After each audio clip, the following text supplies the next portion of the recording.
A partir de agora, você assiste Verdade e Vida.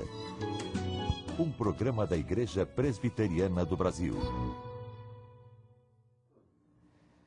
No programa Verdade e Vida de hoje, aqui na Rede TV, eu quero partilhar com você sobre uma mensagem fantástica. Eu quero compartilhar com você sobre restauração. Esta é uma das grandes necessidades da nossa vida nos dias de hoje.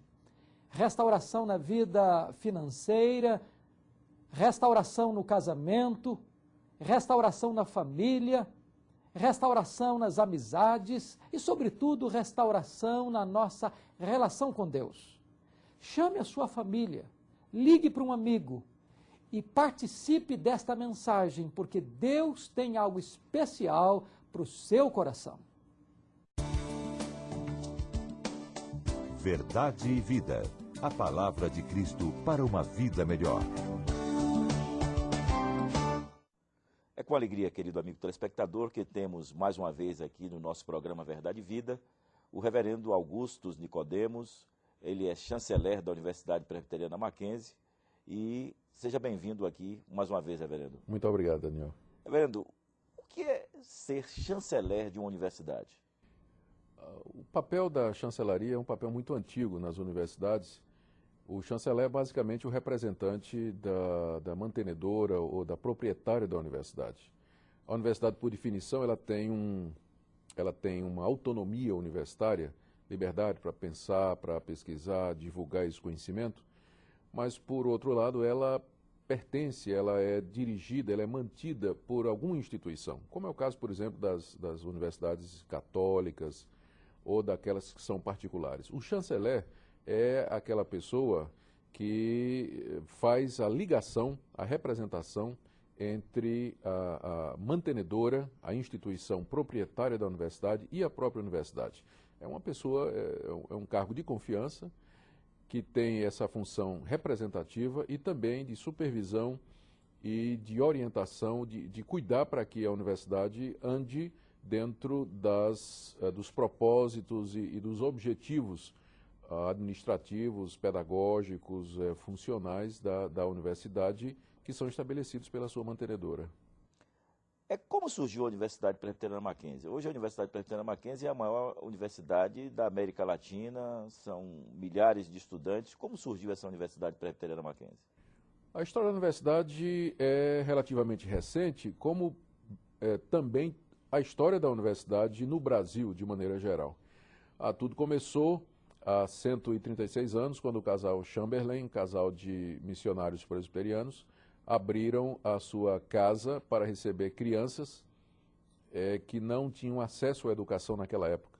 Então começou com 3 meninas pobres, depois mais alguns meninos também, e à medida que a escolinha do Chamberlain foi crescendo, então acabou virando uma escola, virou a escola americana, e depois com a doação de um americano chamado John Mackenzie, um médico, que ficou muito impressionado com os relatos do trabalho aqui no Brasil.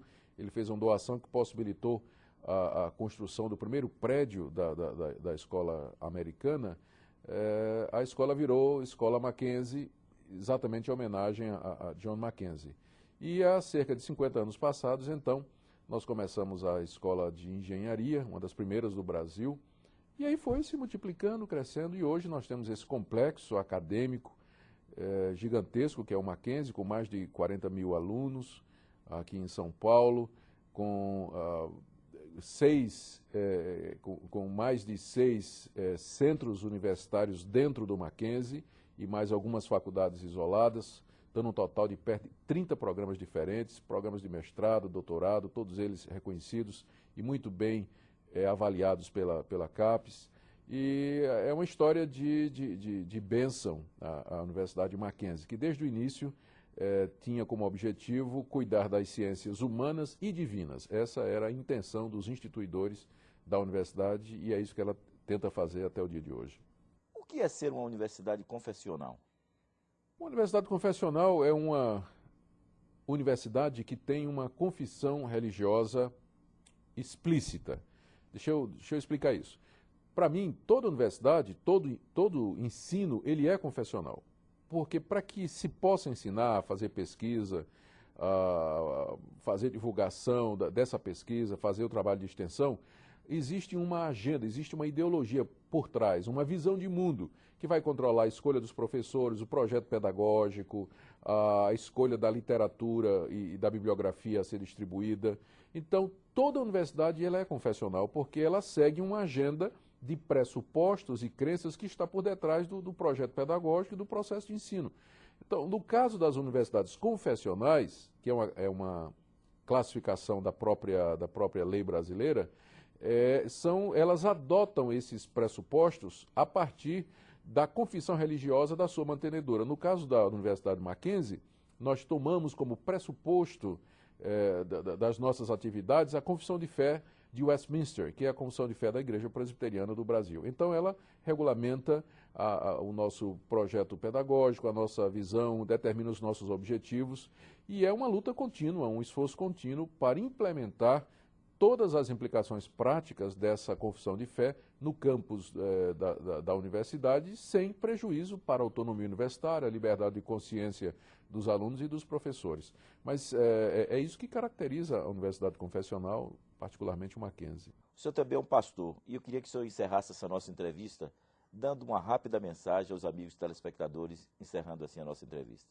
A nossa palavra de encerramento nessa entrevista é uma palavra de encorajamento para que você, querido telespectador, telespectadora, que tem filhos, que tem filhos na idade de universidade, de começar o ensino superior, que procure orientar o seu filho nas grandes questões da vida, porque a universidade ela não é neutra, qualquer que seja ela não é neutra. Ela tem pressupostos filosóficos, ideológicos, ela vai ensinar uma visão de homem, uma visão de vida, uma visão de Deus, uma visão de realidade que frequentemente são incompatíveis com a fé cristã. Existe um espírito anticristão muito pronunciado na academia secular.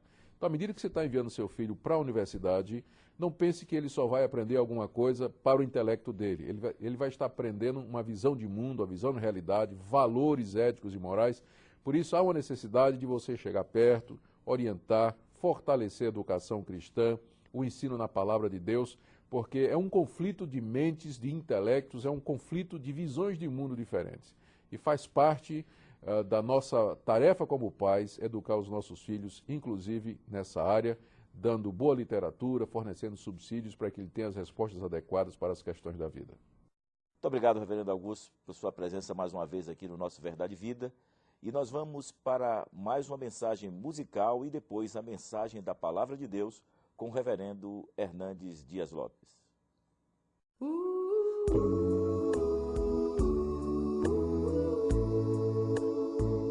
Eu não vivia, nem perdoava, carregava os meus fardos sempre só me enganava e me afastava do Senhor e dos irmãos, precisava de amor, nunca mais sairei de tuas mãos, Senhor, deixarei pra trás toda dor, nunca mais sairei dos teus braços de amor, não te deixarei, meu Senhor. Hoje eu vivo, tenho aprendido que andar com o Senhor é bem melhor. Quando provado, quero ao teu lado,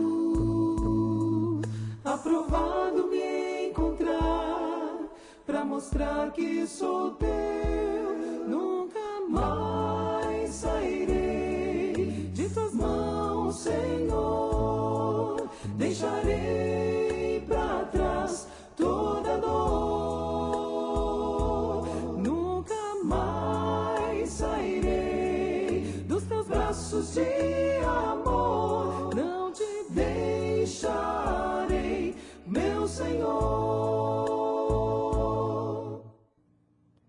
Por que que uma pessoa que anda com Deus, tem vida piedosa, irrepreensível, passa pelo vale da dor e do sofrimento?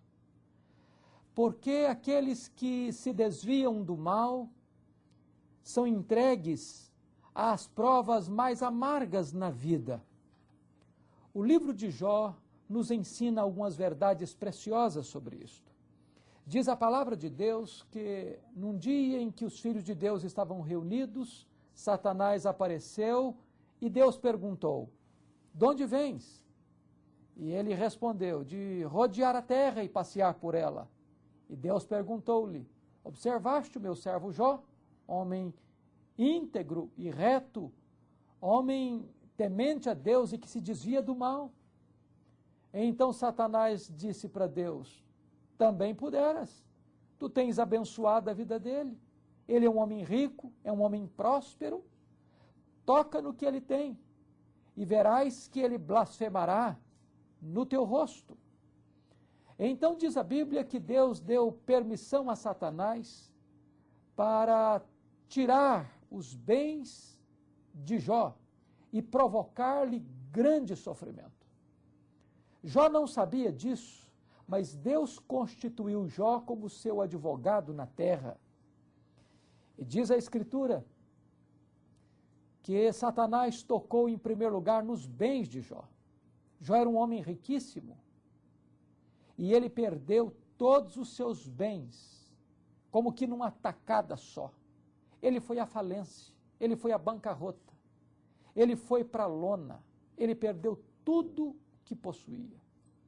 Você pode imaginar o que é um homem rico tornando-se pobre?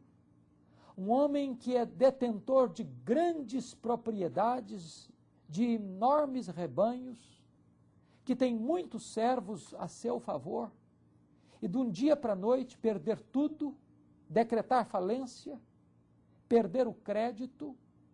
Muitas pessoas em situação semelhante se desesperam, outras se insurgem contra Deus, outras ainda dão cabo da própria vida.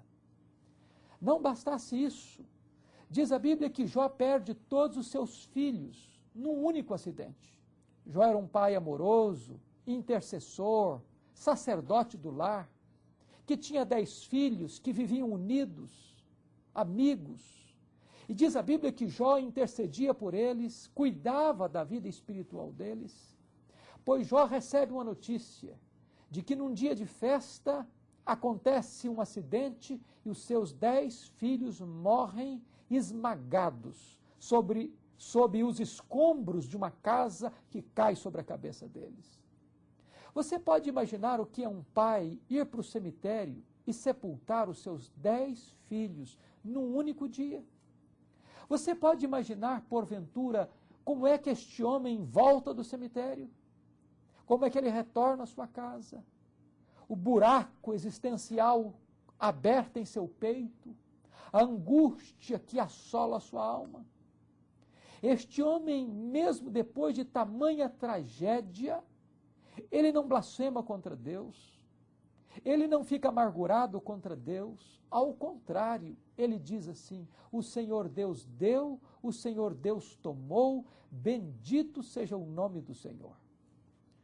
Então, Satanás apareceu diante de Deus, e Deus então disse: está vendo? Tu tiraste os bens de Jó, tu tiraste os filhos de Jó, e ele ainda permanece íntegro. Satanás então respondeu para Deus: pele por pele, e tudo que o homem tem dará pela sua vida. Toca-lhe na carne, e verás se ele não blasfema contra ti. E Deus então disse para Satanás: eu lhe dou permissão para tocar na pele de Jó, mas não tens poder para tirar a vida dele. Diz a Escritura que Satanás saiu dali e colocou enfermidade terrível e assombrosa em Jó, de tal maneira que feridas começaram a abrir em seu corpo, da cabeça aos pés, ao ponto da sua pele ficar necrosada, podre, e Jó, naquele desespero, não tinha condições de ficar em casa, não tinha condições de ser tratado num outro local. E Jó foi jogado na sarjeta, no monturo de lixo, onde ele pegava cacos de telha para raspar a sua pele apodrecida. O seu sofrimento era tal que iam se formando bolhas de pus no seu corpo, e ele mordia essas bolhas de pus para tentar aliviar a sua dor. O sofrimento de Jó era atroz, indescritível. Ele ficou com o seu corpo encarquilhado, ele ficou magro, seu hálito era intolerável, o seu corpo cheirava mal. As pessoas passavam por ele e praguejavam, cuspiam nele e amaldiçoavam. Este homem, além de tudo isso, diz a palavra de Deus, que sua mulher, ao ver o seu drama, seu sofrimento e a sua angústia, se insurgiu contra Deus e disse para o seu marido: ainda conservas a tua integridade? Amaldiçoa o teu Deus e morre. Mas Jó respondeu para ela: tu falas como uma doida. Nós temos recebido o bem de Deus, porventura não receberemos também o mal? E em tudo isso diz a Bíblia que Jó não blasfemou com a sua boca. Se não bastasse ainda esse grande drama, diz a Escritura Sagrada que os amigos de Jó vieram, 3 amigos, e diz a Escritura que eles se assentaram na cinza com Jó durante uma semana, sem falar uma palavra. A dor era imensa, o sofrimento era cruel.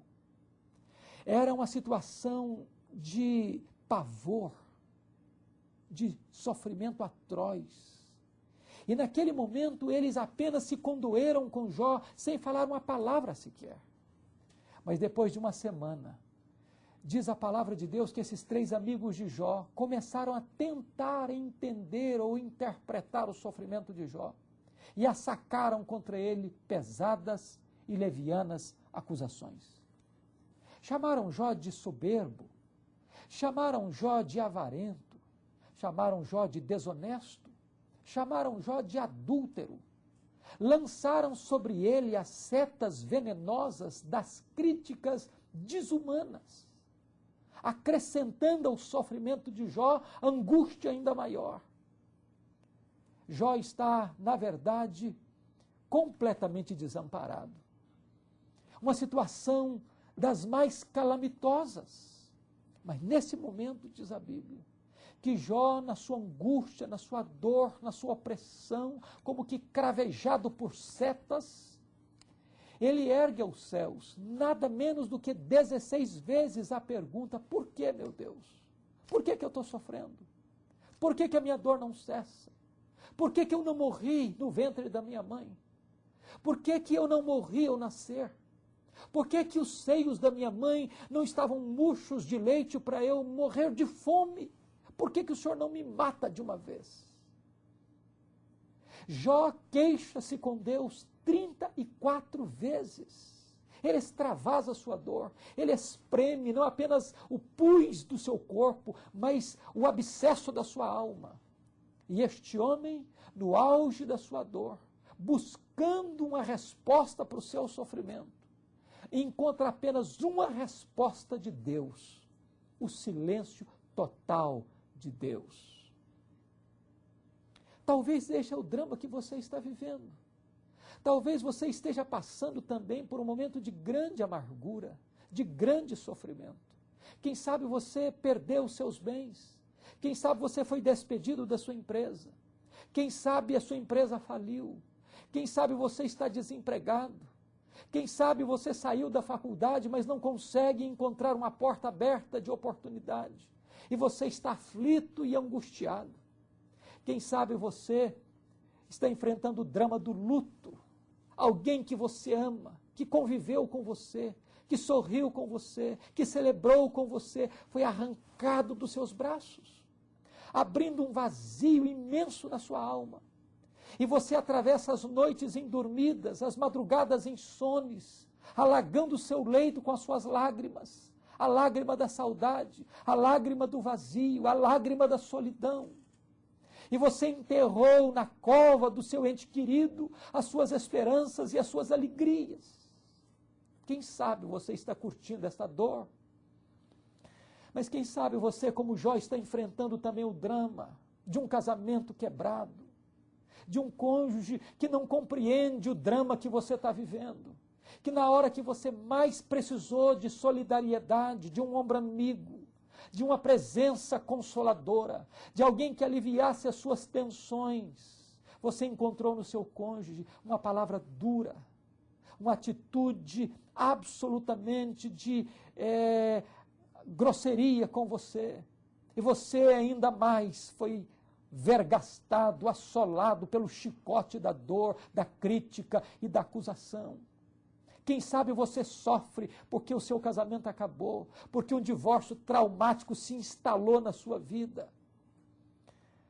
Mas deixa eu dizer uma coisa para você. Jó, além de tudo isso, enfrenta o drama de ter amigos que se insurgem contra ele, de receber críticas injustas.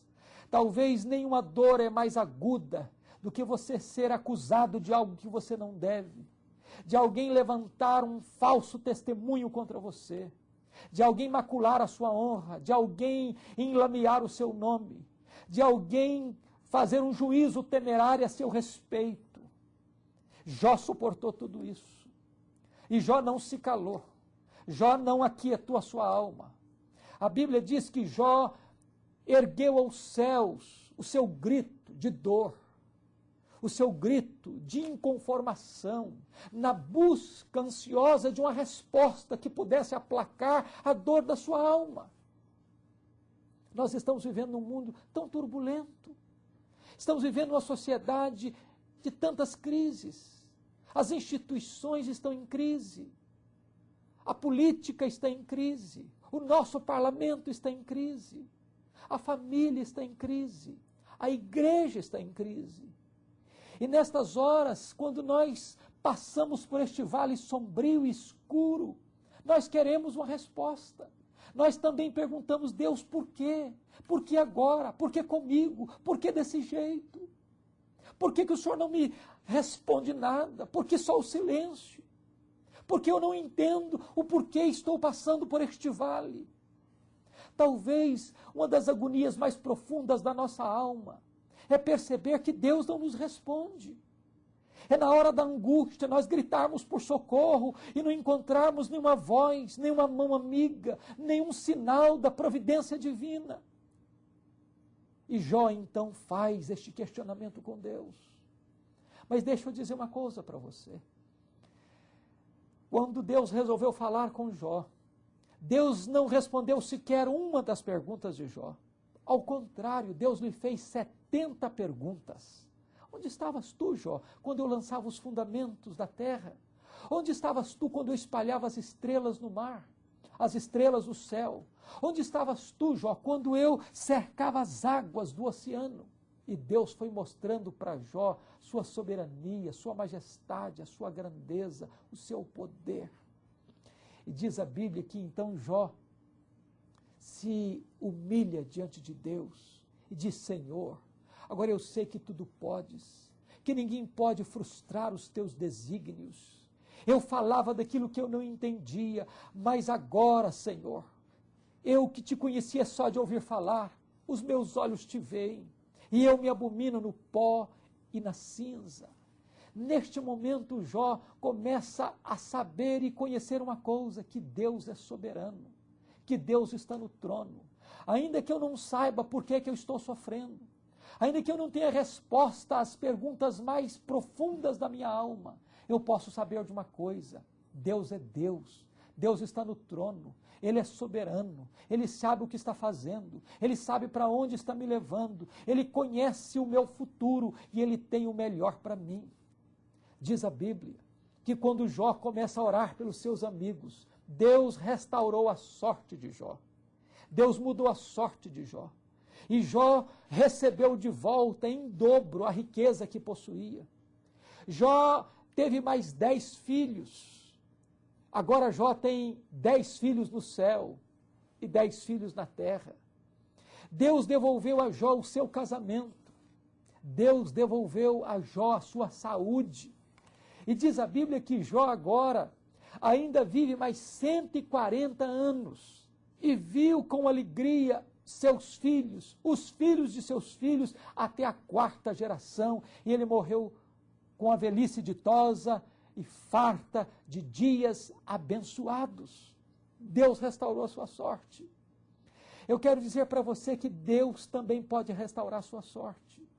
Eu não sei o drama que você está vivendo, eu não sei a luta que você está atravessando, se é uma luta financeira, se é um problema com seus filhos, se é um problema com a sua saúde, se é um problema no seu casamento ou nas suas amizades. Mas de uma coisa eu sei, que Deus está no trono.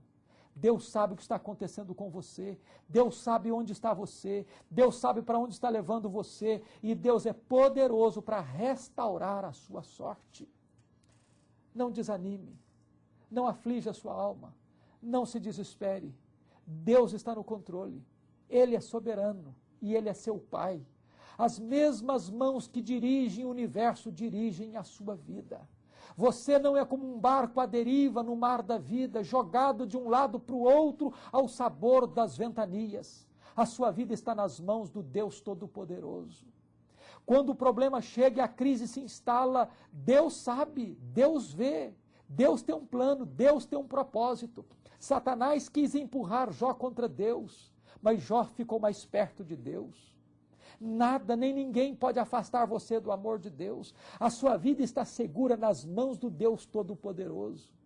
Só mais um pouquinho e a crise vai passar. Só mais um pouquinho e o deserto vai florescer. Só mais um pouquinho e as lágrimas serão enxugadas. E você entenderá o glorioso projeto de Deus na sua vida. Deus também há de restaurar a sua sorte e transformar as suas lágrimas em alegria para a glória do nome de Deus. Verdade e Vida, mostrando o caminho do perdão e da vida eterna. Eu sou o caminho, e a verdade e a vida. Ninguém vem ao Pai senão por mim. Eu te conhecia só de ouvir, mas agora os meus olhos te veem. Essa foi a grande exclamação de Jó, ao ter a sua vida restaurada, ao ter a sua vida restabelecida por Deus, que é um Deus de amor, que ama você, que amou a Jó e que ama a mim, e quer que a sua vida, a partir de hoje, seja uma nova vida em Cristo Jesus. Que a sua vida possa ser restaurada a partir desse momento e que você possa reconhecer Jesus como seu Salvador, como seu Senhor pessoal. E a semelhança de Jó, dizer, Senhor, antes eu te conhecia só de ouvir, mas a partir de hoje os meus olhos te veem. E que você possa ver e enxergar essa nova perspectiva de vida que está aberta para a sua vida. Nesse domingo você deve visitar, não somente você, mas toda a sua família, a igreja presbiteriana aí mais próxima da sua residência. Escola dominical, culto sempre começando 9 horas da manhã, 18, 19 horas o culto da noite. Você é o convidado do nosso programa Verdade e Vida e assim diga o pastor que você está ali porque você quer crescer na graça e no conhecimento dessa verdade, que é a verdade absoluta das nossas vidas. Ore pelo programa Verdade e Vida, para que mais e mais vidas sejam alcançadas pelo Senhor Jesus, para que essa mensagem não somente edifique a sua igreja, o corpo de Cristo espalhado nesse país, mas que também seja um diferencial ao levar essa mensagem com fidelidade a todos os rincões desse país. Até o próximo programa, quando estaremos mais uma vez aqui nesse mesmo horário com a mensagem salvadora e redentora do Senhor Jesus. Até lá, e que Deus muito o abençoe.